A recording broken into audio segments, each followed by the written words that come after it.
করছি করেও যোগ্য অযোগ্যদের তালিকা প্রকাশ করতে পারেনি এসএসসি। সোমবার মাঝরাতে কমিশন একটি বিবৃতি দিয়ে বলেছিল 2016 সালে শিক্ষক নিয়োগের বিষয়ে স্পষ্ট করে বলা হয়েছে যে এসএসসি সুপ্রিম কোর্টের নির্দেশ মেনে চলবে এবং বিভাগের তরফে জানানো হচ্ছে যে শিক্ষকেরা চাকরি করছেন তাদের বেতন বর্তমান অবস্থা অনুসারেই প্রদান করা হবে। তবে যোগ্য অযোগ্যদের তালিকার ব্যাপারে কোনো মন্তব্য করা হয়নি। গতকাল দুপুর থেকেই চাতক পাখির মতো অপেক্ষায় ছিলেন চাকরিহারারা।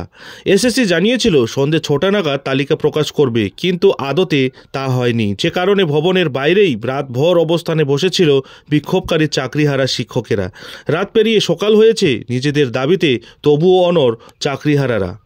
বঞ্চিত যোগ্যরা স্পষ্ট হুঁশিয়ারি দিয়ে জানিয়ে রেখেছেন যোগ্য অযোগ্য বাছাই করতেই হবে, নয়তো কাউকে আচার্য সদন থেকে বেরোতে দেওয়া হবে না। তাই মঙ্গলবার সকালেও এসএসসি ভবন ঘেরাও করে রেখেছেন চাকরিহারারা। কমিশনের চেয়ারম্যান সিদ্ধার্থ মজুমদার সহ অন্য আধিকারিকেরা এখনও এসএসসি ভবনের ভিতরেই রয়েছেন বলে জানা যাচ্ছে। এক আন্দোলনকারীর কথায়, আমরা কেউ শুয়ে থাকিনি, দু চোখের পাতা এক করিনি, রাস্তায় বসে পাহারা দিচ্ছিলাম যাতে এসএসসির চেয়ারম্যান বেরিয়ে যেতে না পারেন। মঙ্গলবার এসএসসির সামনে মহাসমাবেশের ডাক দিয়েছে চাকরিহারা শিক্ষকদের ঐক্যমঞ্চ। তাদের তরফে রাজ্যবাসীর উদ্দেশ্যে আগামীকাল এসএসসির সামনে ধর্ণা অবস্থানে হাজির হওয়ার আহ্বানও জানানো হয়েছে। তাৎপর্যপূর্ণভাবে সোমবার রাতে চাকরিহারা শিক্ষকদের মঞ্চে হাজির হন আরজিকর আন্দোলনের জুনিয়র চিকিৎসকরাও। তারাও শিক্ষকদের এই আন্দোলনকে নৈতিকভাবে সমর্থন করছেন বলে জানান।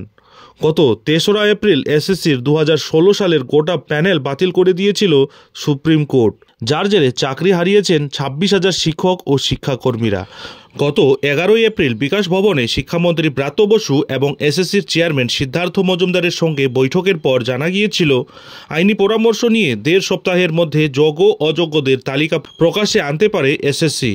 সেই হিসেব মোতাবেক 21 এপ্রিল সোমবার পৃথক তালিকা প্রকাশ করার কথা ছিল স্কুল সার্ভিস কমিশনের, কিন্তু তা তো হয়নি, বরং এসএসসির তরফে থার্ড কাউন্সেলিং পর্যন্ত বৈধ বলার পরপরই নতুন করে বিতর্ক তৈরি হয়। অ্যাকচুয়ালি এসএসসির তরফে কোনো তালিকা প্রকাশ করা হয়নি। চাকরিহারাদের 13 জনের প্রতিনিধি দল ভবনের ভিতরে গেছিলেন বৈঠকের জন্য, কিন্তু সোমবার বিকেলে আচমকা ব্যাপক উত্তেজনা ছড়িয়ে পড়ে। অবস্থানে বসা চাকরিহারারা সংবাদ মাধ্যমে দাবি করেন তাদের কাছে ভিতর থেকে খবর এসেছে যে প্রথম থেকে তৃতীয় কাউন্সেলিং পর্যন্ত যারা রয়েছেন তারা বৈধ, বাকিরা অবৈধ। এটা যদি সত্যি হয় তাহলে সেই তালিকা তারা মানবেন না। আগে থেকে এসএসসি ভবন চত্বরে ব্যারিকেড করাই ছিল। চাকরিহারারা তো ভেঙে এসএসসি ভবনের ভিতরে ঢোকার চেষ্টা করলে পুলিশ তাতে বাধা দেয়, আর সেই সময় পুলিশের সঙ্গে কার্যত ধস্তাধস্তি পর্যন্ত হয়ে যায় তাদের। পরিস্থিতি এতটাই উত্তপ্ত হয় যে বাড়তি পুলিশ বাহিনী রাখতে হয়। চাকরিহারাদের অভিযোগ, তারা যে আন্দোলন করছেন তা ভাঙার জন্য ষড়যন্ত্র করা হচ্ছে। আসলে যোগ্য অযোগ্য তালিকা আদতে প্রকাশই করতে চাইছে না রাজ্য সরকার এবং এসএসসি, সেই কারণে এমন চালাকি করা হচ্ছে। তাদের এও প্রশ্ন, কলকাতা হাইকোর্ট থেকে সুপ্রিম কোর্ট যখন তালিকা চেয়েছিল তখন এসএসসি কেন তালিকা দেয়নি? এখন তাহলে কিসের ভিত্তিতে থার্ড কাউন্সেলিং পর্যন্ত বৈধ বলা হচ্ছে? এই প্রশ্ন তুলেছেন চাকরিহারাদের একাংশ। গত 13ই এপ্রিল এই বাছাই দ্বন্দ্বের পরিস্থিতির মধ্যে নতুন করে তালিকা করে ইমেল মারফত প্রায় 19,000 চাকরিহারার নাম শিক্ষা দপ্তরকে পাঠিয়েছিল এসএসসি। সংশ্লিষ্ট তালিকায় নাকি যোগ্য চাকরিচ্যুতদের নাম, স্কুলের নাম সহ বিস্তারিত তথ্য উল্লেখ করা হয়। এরপরই প্রশ্ন উঠতে শুরু করে এসএসসির কাছে যদি আগের থেকেই যোগ্য অযোগ্যদের তালিকা থাকে তাহলে আবার নতুন করে তালিকা তৈরি হলো কী কারণে? গত সোমবার এসএসসি ভবনের বাইরে মূলত এই কারণেই ধৈর্যের বাঁধ ভাঙে চাকরিহারা শিক্ষকদের।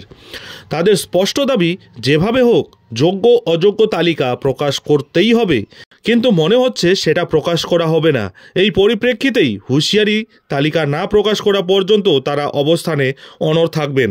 সেই মতোই গত সোমবার থেকে আজ মঙ্গলবার এখনও পর্যন্ত এসএসসি ভবন ঘেরাও করে রেখেছেন চাকরিহারা শিক্ষকরা। তাদের দাবি, তালিকা প্রকাশ না হওয়া পর্যন্ত এসএসসি ভবন থেকে কাউকে বেরোতে তারা দেবেন না। যাই হোক, এখন এখানেই শেষ করছি। এর পরবর্তী লেটেস্ট আপডেটগুলি ঠিক সময় মতো পেতে অবশ্যই চ্যানেলে চোখ রাখুন।